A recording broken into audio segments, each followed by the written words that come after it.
Hi there BookTube, it's Eleanor here, and today I'm going to be giving you my TBR for the Autumn Readathon, which is being run by my wonderful friend Mercedes from Mercy's Bookish Musings. I have decided to take part, and this one was quite difficult for me to pick for the challenges. Mercedes typically reads very differently to me, and that's one of the things I love about our friendship, because we have very different tastes and we can occasionally cross over. And so the prompts for me were slightly harder to find that already on my shelves, but I still managed it, so I'm really excited to share with you the books that I'm planning on reading. If you didn't know, check out the video of Mercedes talking about the readathon, but it's running between the 22nd and the 28th of October. So let's talk about my picks. So Mercedes' first prompt is a Gothic horror, and for that I have picked A Picture of Dorian Gray by Oscar Wilde. If you've been following this channel for a while, you'll know that I picked up a number of these floppy editions with these elastics on last year, and I absolutely loved reading from them. They're great floppy bound covers, and I still haven't got to my one of The Picture of Dorian Gray. It's a very easy length, and it's definitely a book that I want to read, so I have picked up that one for Gothic horror. For nature non-fiction, I'm going on both Mercedes' recommendation to me and also a book that I had on my shelves, luckily, and that is Names for the Sea, Strangers in Iceland by Sarah Moss. You've probably heard of Sarah Moss. She wrote a number of books that have been very popular, including The Tidal Zone on BookTube. I haven't read that yet, so this will be my first Sarah Moss book, and I'm looking forward to it. It's apparently shortlisted for the Royal Society of Literature Ondaatje Prize. I hope I've said that right. But it says in the back, at the height of the financial crisis in 2009, Sarah Moss and her husband moved with their two small children to Iceland. From their makeshift home among the half-finished skyscrapers of Reykjavik, Moss travelled to hillsides of boiling mud and volcanic craters and the remote farms and fishing villages of the far north. As the weeks and months went by, she and her family found new ways to live. This just sounds really wonderful, and I really like hearing about people's travels, and especially when they do it with children, so I'm looking forward to this one. I'm using the next prompt to work for me, and it is a book set in a cold climate or a cold country, and I'm picking up a book that's been on my shelf for such a long time, and it is Snow Like Ashes by Sarah Rush.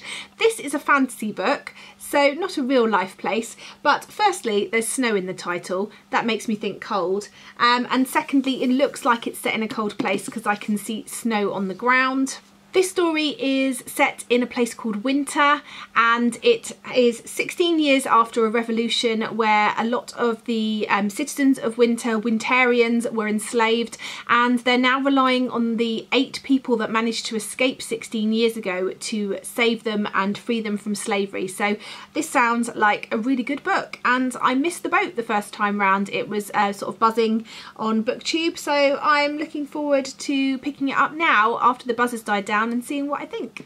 The next prompt is historical fiction, and for that I'm going with a book called Secret by Lindsay Smith. So this story again has some magical paranormal style elements.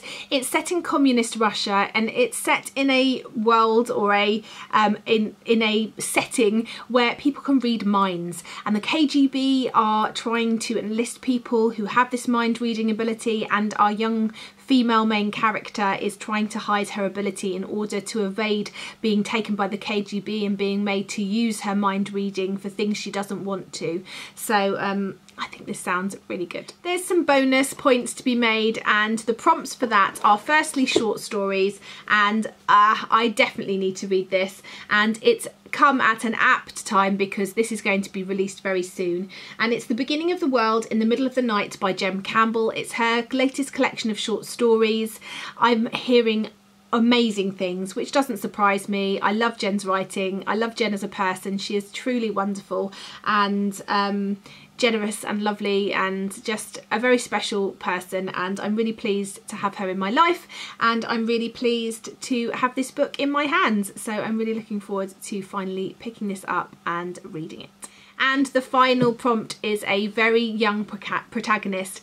It's about time. Mercedes again recommended this to me, so I feel like it needs to be read at during her readathon, and that is The Clay Girl by Heather Tucker.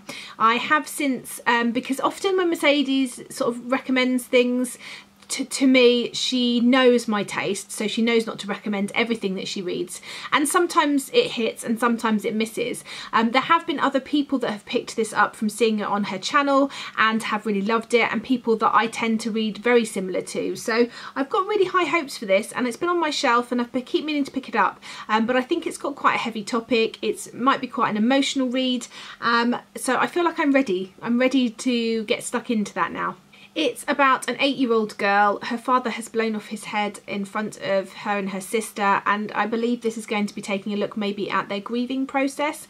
I think it's going to be a wonderful moving story, as I say, so I'm looking forward to that. There's no way I'm getting through all these in a week, but I really want to try my best, and I'm hoping that the readathon will help me focus and get through as many as I can. So I shall be delving into as many and as much of these as I can, and enjoying these sort of autumnal reads, and reads which I might not have picked up as soon had it not been for the readathon. I'm really looking forward to seeing everyone else's TBRs, and I look forward to speaking to you all soon. Bye for now, BookTube.